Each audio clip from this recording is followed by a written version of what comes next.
اعوذ باللہ من الشیطان الرجیم بسم اللہ الرحمن الرحیم السلام علیکم ورحمۃ اللہ وبرکاتہ یا ایہا النفس اتقوا ربکم الذی خلقکم من نفس واحدہ اشہد ان لا الہ الا اللہ وحدہ لا شریک لہ واشہد ان محمدا عبدہ ورسولہ اللہم صلی علی محمد وعلی آل محمد کما صلیت علی ابراہیم وعلی آل ابراہیم انک حمید مجید اللہم بارک علی محمد وعلی آل محمد کما بارکت علی ابراہیم وعلی آل ابراہیم انک حمید مجید۔ حضور اکرم صلی اللہ علیہ وآلہ وسلم نے فرمایا، بلا شبہ بہترین کلام اللہ کی کتاب ہے اور زندگی کا بہترین طریقہ محمد صلی اللہ علیہ وآلہ وسلم کی زندگی کا طریقہ ہے۔ بدترین کام وہ ہیں جو خود دین میں داخل کیے جائیں، اور ہر نیا نکالے جانے والا کام گمراہی ہے، اور تمام گمراہیاں بدعت ہیں، اور تمام بدعات جہنم میں لے جانے والی ہیں۔ اللہ تعالیٰ ہمیں ہر بدعت سے محفوظ رکھے، آمین۔ میرے بھائیوں، آج ہم لوگ صحیح مشکوٰۃ المصابیح سے اس کی تیسری جلد ہے، وہاں سے ہم لوگ جنت اور اہل جنت کے حال کا بیان اس چیپٹر کو ڈسکس کریں گے۔ جلد نمبر 3 ہے، صفحہ نمبر 333 ہے، 333 یعنی 333۔ ٹھیک ہے، یہ کافی لمبا یہ چیپٹر ہے، اس لیے ہم اسے ایک لیکچر میں کمپلیٹ نہیں کر پائیں گے، اس لیے ہمیں اس کے کچھ پارٹس کرنے پڑیں گے۔ تو آج ہم پہلا پارٹ کریں گے، تو شروع کرتے ہیں اللہ کا نام لے کے۔ بسم اللہ الرحمن الرحیم۔ پہلی حدیث ہے جی 5612 نمبر ہے۔ ابو ہریرہ رضی اللہ عنہ بیان کرتے ہیں، رسول اللہ صلی اللہ علیہ وآلہ وسلم نے فرمایا، اللہ تعالیٰ نے فرمایا، میں نے اپنے صالحہ بندوں کے لیے جنت میں ایسی چیزیں تیار کر رکھی ہیں جو نہ تو کسی آنکھ نے دیکھی ہیں اور نہ کسی کان نے سنی ہے، اور نہ ہی کسی انسان کے دل میں اس کا خیال گزرا ہے۔ اگر تم چاہو تو یہ آیت پڑھو، یعنی آپ صلی اللہ علیہ وسلم نے پھر قرآن کی آیت آگے تلاوت کی، ٹھیک ہے، اس کے کانٹیکس میں۔ کوئی نفس نہیں جانتا کہ ان کی آنکھوں کی ٹھنڈک کے لیے کیا چیز چھپا کر رکھی گئی ہے، یعنی کوئی بھی نفس، جنوں اور انسانوں میں سے کوئی چیزیں نہیں جانتی کہ آخر جنت میں کیا رکھا گیا ہے ان کے لیے، ان کی آنکھوں کی ٹھنڈک کے لیے کیا چیز رکھی گئی ہے۔ یعنی ان چیزوں کا نہ تو ہم اپنی آنکھوں سے ہم انہیں دیکھ سکتے ہیں اس دنیا میں، اور نہ ہی ہم لوگ اس کا کوئی خیال کر سکتے ہیں کہ ایسی چیز بھی کوئی ہوگی۔ ٹھیک ہے، اگلی حدیث پہ آ سکتے ہیں، 5613۔ ابو ہریرہ رضی اللہ عنہ بیان کرتے ہیں، رسول اللہ صلی اللہ علیہ وآلہ وسلم نے فرمایا، جنت میں ایک کوڑے جنتی جگہ دنیا اور اس میں جو کچھ ہے سب سے بہتر ہے۔ یعنی ایک کوڑے جگہ جو ہے جنت کی جگہ، اگر ایک طرف وہ رکھ دی جائے اور دوسری طرف ساری دنیا رکھ دی جائے تو وہ ایک کوڑے جنت کی جو جگہ ہے وہ زیادہ بیٹر ہے، وہ زیادہ قیمتی چیز ہے، اتنی اہمیت ہے جنت کی جگہ کی، یعنی اس کے بدلے پوری دنیا کوئی چیز نہیں ہے۔ تھرڈ حدیث ہے 5614۔ انس رضی اللہ عنہ بیان کرتے ہیں، رسول اللہ صلی اللہ علیہ وسلم نے فرمایا، اللہ کی راہ میں صبح کو یا شام کو چلنا دنیا اور اس میں جو کچھ ہے سب سے بہتر ہے۔ یعنی اللہ کے رستے میں صبح یا شام کسی بھی وقت چلنا، ٹھیک ہے، یعنی اللہ کی راہ میں کام کرنا دنیا میں جو کچھ بھی ہے نا ان سب سے بہتر ہے۔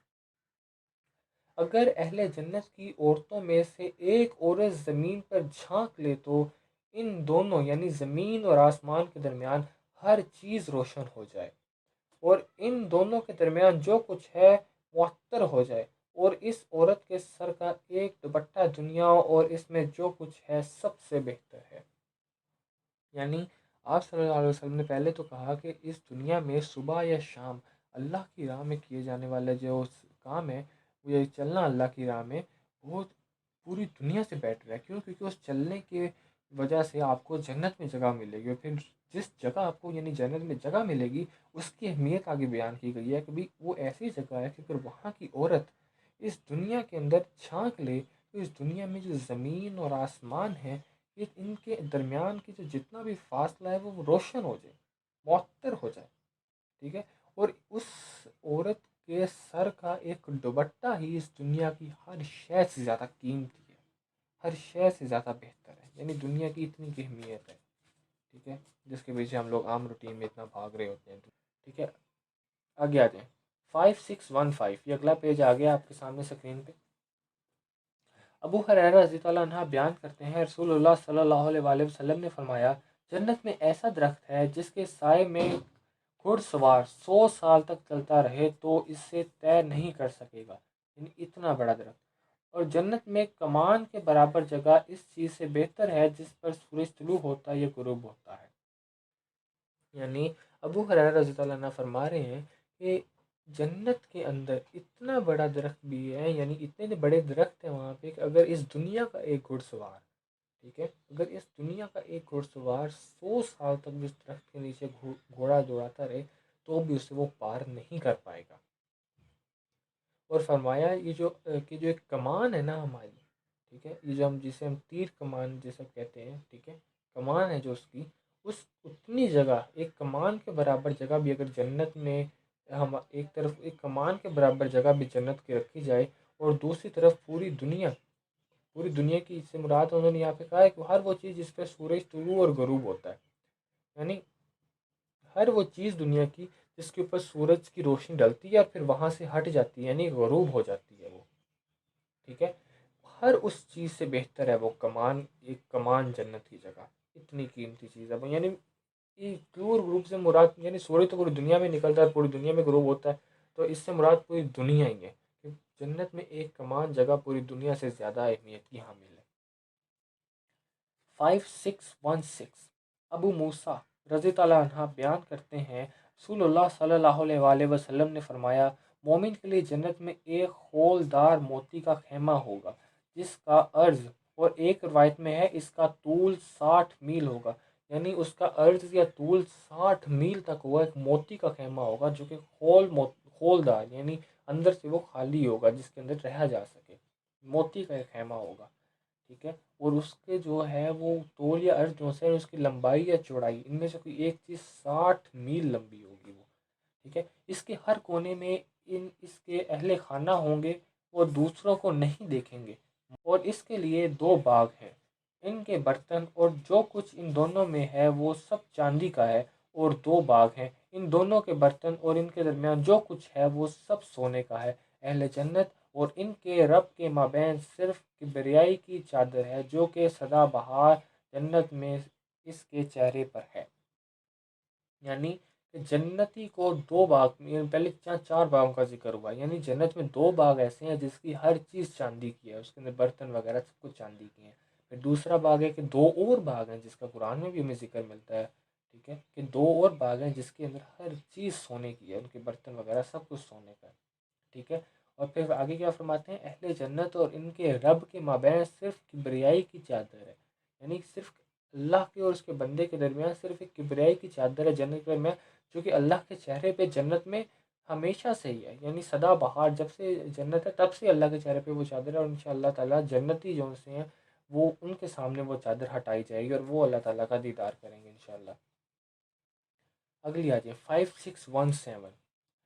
عبیدہ بن سامت رضی اللہ عنہ بیان کرتے ہیں رسول اللہ صلی اللہ علیہ وآلہ وسلم نے فرمایا، جنت میں 100 درجے ہیں، اور ہر 2 درجوں کے درمیان اس قدر فاصلہ ہے جس قدر آسمان اور زمین کے درمیان ہے، اور فردوس سب سے اعلیٰ درجے کی جنت ہے، جنت کے چاروں نہریں وہیں سے جاتی ہیں، یعنی فردوس یعنی جنت الفردوس جو سی ہے وہ اعلیٰ ترین جنت ہے، اور جنت کی 4 نہریں ہیں نا، وہ چاروں کی چاروں جو ہے جنت الفردوس سے نکلتی ہیں، اور پھر باقی 100 درجوں کو سیراب کرتی ہیں آگے جاتی ہوئی، ٹھیک ہے، اور اسی کے اوپر عرش ہے، یعنی جنت الفردوس کے اوپر عرش ہے، اس سے اوپر اللہ کا عرش ہے، اس سے اوپر کچھ نہیں ہے، یعنی ٹاپ جو درجہ ہے وہ جنت الفردوس ہے۔ جب تم اللہ سے سوال کرو تو اس سے فردوس کا سوال کرو جو کہ جنت کا عالی مقام ہے، یعنی آپ صلی اللہ علیہ وسلم ہمیں ترغیب دے رہے ہیں کہ بھئی اللہ سے جب تم جنت کا سوال کرو تو عام جنت کا سوال نہ کرو بلکہ جنت الفردوس کا سوال کرو کہ اللہ مجھے جنت الفردوس میں جون سا جگہ عطا کر، ٹھیک ہے، کیونکہ وہ اعلیٰ ترین درجہ ہے جنت کا، ٹھیک ہے۔ آگے نیچے امام ترمذی وغیرہ کے کمنٹ ہیں، ٹھیک ہے، کو یہ اور بتا رہے کہ حدیث صحیح ہے۔ ٹھیک ہے، آگے آ جائیں 5618۔ انس رضی اللہ عنہ بیان کرتے ہیں رسول اللہ صلی اللہ علیہ وسلم نے فرمایا جنت میں ایک جمعہ بازار ہے جہاں وہ ہر جمعہ آئیں گے، شمال کی طرف سے ہوا چلے گی تو وہ ان کے چہروں اور ان کے کپڑوں میں خوشبو ڈالے گی جس سے ان کے حسن و جمال میں اضافہ ہو جائے گا، اور جب وہ اپنے اہل خانہ کے پاس جائیں گے تو ان کا حسن و جمال بڑھ چکا ہوگا، چنانچہ ان کے اہل خانہ انہیں کہیں گے اللہ کی قسم تم ہمارے بعد حسن و جمال میں بڑھ چکے ہو، وہ کہیں گے اللہ کی قسم تم بھی ہمارے بعد حسن و جمال میں بڑھ چکے ہو۔ اگلی حدیث ہے 5619۔ ابو ہریرہ رضی اللہ عنہ بیان کرتے ہیں رسول اللہ صلی اللہ علیہ وآلہ وسلم نے فرمایا پہلا گروہ جو جنت میں داخل ہوگا ان کی صورتیں 14ویں رات کے چاند کی طرح روشن ہوں گی، پھر ان کے بعد داخل ہونے والوں کی صورتیں آسمان کے سب سے زیادہ روشن ستارے کی طرح روشن ہوں گی، دل فرد واحد کے دل کی طرح ہوں گے، ان میں باہمی اختلاف نہ ہوگا نہ کوئی باہمی بغض ہوگا، ان میں سے ہر شخص کے لیے بڑی آنکھ والی حوروں میں سے 2 بیویاں ہوں گی، وہ اس قدر حسین ہوں گی کہ ان کی پنڈلیوں کا گدا ہڈیوں اور گوشت میں سے نظر آتا ہوگا، وہ صبح و شام اللہ کی تسبیح بیان کرتے ہوں گے، وہ بیمار ہوں گے نہ پیشاب کریں گے انہیں اور نہ ہی ناک سے آلائش نکلے گی، ان کے برتن سونے اور چاندی کے ہوں گے، ان کی کنگھیاں سونے کی ہوں گی، ان کی انگیٹھیوں کا ایندھن خوشبودار عود ہوگا، ان کا پسینہ کستوری کی طرح ہوگا، وہ تخلیق کے لحاظ سے برابر ہوں گے جیسے فرد واحد ہوں، وہ اپنے والد آدم علیہ السلام کی قد و قامت پر 60 ہاتھ اونچے ہوں گے۔ یعنی یہاں جنتیوں کی فضیلت بتائی گئی ہے کہ وہ ان کے دل میں نہ بغض ہوگا کسی کے لیے، نہ کینہ حسد، کچھ بھی نہیں ہوگا، ایک دوسرے کی سب ایک دوسرے کے برابر ہوں گے، ٹھیک ہے، نہ ان کی بیماری آئے گی ان کے اوپر، نہ وہ پیشاب کریں گے، نہ وہ پخانہ کریں گے، نہ جون سا ہے ان کے پسینے میں بدبو ہوگی بلکہ ان کے پسینے میں کستوری کی خوشبو ہوگی، ٹھیک ہے، اس سے نہ وہ کبھی تھوکیں گے، نہ ان کے ناک سے علائش ہوگی، یعنی ان کا ناک وغیرہ کا مسئلہ نہیں ہوگا، ٹھیک ہے، اور فرمایا کہ تمام جنتی برابر ہوں گے اور ان سب کا قد اپنے جو جدہ امجد یعنی حضرت آدم علیہ السلام ان کے والد ہیں ان کے قد کے برابر ہوگا، یعنی 60 ہاتھ۔ اگلی حدیث پر آ جاتے ہیں 5620۔ جابر رضی اللہ عنہ بیان کرتے ہیں رسول اللہ صلی اللہ علیہ وآلہ وسلم نے فرمایا جنتی جنت میں کھائیں پیئیں گے لیکن وہ تھوکیں گے نہ انہیں بول و باراس کی حاجت ہوگی یعنی پخانا، نہ ہی ان کی ناک میں علائش نکلے گی۔ رضی اللہ عنہ نے عرض کیا تو پھر کھانا کدھر جائے گا؟ فرمایا ڈکار اور پسینہ کستوری کی طرح ہوگا، اور اس طرح آسانی اور تسلسل کے ساتھ تسبیح و تمہید کریں گے جس طرح تم سانس لیتے ہو، یعنی وہ فرما رہے ہیں، ٹھیک ہے، کہ جابر رضی اللہ عنہ بیان کرتے ہیں کہ رسول اللہ صلی اللہ علیہ وسلم نے فرمایا کہ جنتی کھائیں گے پیئیں گے لیکن انہیں پخانا نہیں آئے گا، پیشاب نہیں آئے گا، ان کی ناک سے علائش نہیں ہوگی، ٹھیک ہے، اور پھر صحابہ کرام پوچھتے ہیں یا رسول اللہ اگر نہ پخانا آئے گا نہ پیشاب تو کھانا کدھر جائے گا؟ تو انہوں نے کہا کہ وہ ایک ڈکار آئے گی اور پسینہ نکل جائے گا، اور پسینہ بھی ایسا کہ کستوری کی خوشبو آئے گی اس پسینے میں سے، ٹھیک ہے، اور پھر آپ صلی اللہ علیہ وسلم نے فرمایا کہ وہ اللہ کا اس طرح ذکر کریں گے جس طرح آج ہم سانس لیتے ہیں، ٹھیک ہے، جیسے آج ہمیں اللہ کا ذکر کرتے وقت تھوڑی مشکل پیش آتی ہے، ہمیں ذرا محنت کرنی پڑتی ہے، لیکن سانس لیتے ہوئے ہمیں محنت نہیں کرنی پڑتی، ٹھیک ہے، بلکہ ہمیں سانس لینا بہتر لگتا ہے، اچھا لگتا ہے، اگر سانس تھوڑی دیر نہ لیں تو ہمیں تکلیف ہونا شروع ہو جاتی ہے، اسی طرح ہم وہاں پہ اللہ کا ذکر کریں گے جس طرح آج ہم سانس لے رہے ہیں، ٹھیک ہے۔ اگلی حدیث ہے 5621۔ ابو ہریرہ رضی اللہ عنہ بیان کرتے ہیں رسول اللہ صلی اللہ علیہ وسلم نے فرمایا جو شخص جنت میں داخل ہوگا وہ خوشحال رہے گا، بدحال نہیں ہوگا، نہ تو اس کا لباس پرانا ہوگا اور نہ ہی اس کی جوانی ختم ہوگی، یعنی ہمیشہ خوشحال رہے گا، لباس بھی ہمیشہ جو سا ہے وہ نیا رہے گا، کبھی لباس پرانا نہیں ہوگا اور اس کی جوانی کبھی ختم نہیں ہوگی۔ اگلی حدیث پر آ جاتے ہیں 5622 اور 5623 جو نمبر حدیث ہے وہ سیم ہے، اس لیے انہوں نے ایک ہی جگہ اکٹھی کر دی ہے۔ ابو سعید اور ابو ہریرہ رضی اللہ عنہ سے روایت ہے کہ رسول اللہ صلی اللہ علیہ وسلم نے فرمایا جنت میں ایک اعلان کرنے والا اعلان کرے گا اب تم صحت مند ہی رہو گے، کبھی بیمار نہیں ہوگے، تم ہمیشہ زندہ رہو گے، کبھی مرو گے نہیں، ہمیشہ جوان رہو گے، کبھی بوڑھے نہیں ہوگے، اور تم ہمیشہ خوشحال رہو گے، کبھی بدحال نہیں ہوگے۔ ماشاء اللہ، اسے تو خیر ایکسپلین کرنے کی ضرورت نہیں ہے، سیدھی سیدھی چیز تھی۔ 5624۔ ابو سعید رضی اللہ عنہ سے روایت ہے کہ رسول اللہ صلی اللہ علیہ وسلم نے فرمایا